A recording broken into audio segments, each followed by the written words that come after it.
There is a man, and when you see him, you will know why they call him Big, Big Bob.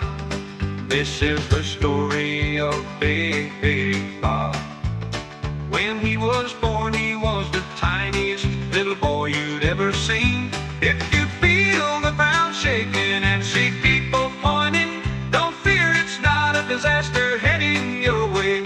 It's only Big, Big Bob. Big, Big Bob. Mary Sue was the prettiest girl you'd ever seen, but all the other kids were mean to her.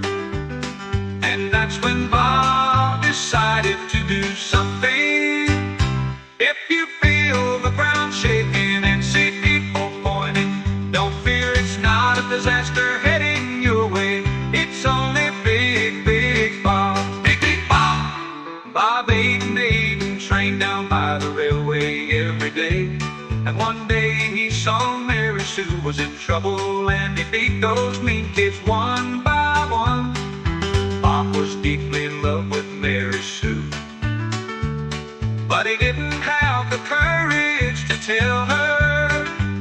And one day in 18 years, Mary Sue moved away, and Bob knew he would never find true love again. If you feel the ground shaking and see people pointing, don't fear, it's not a disaster heading your way. It's only Big, Big Bob. Big, Big Bob. Bob was working down by the railway when he heard the news. Mary Sue had come back to town. Bob knew he had to see her. He bought some red roses and got on his way. But a few steps from her door, he began to sweat and tremble. How could she ever love a freak like him? That turned around. Mary Sue opened the door, saw a childhood hero walking away. In desperation, she yelled,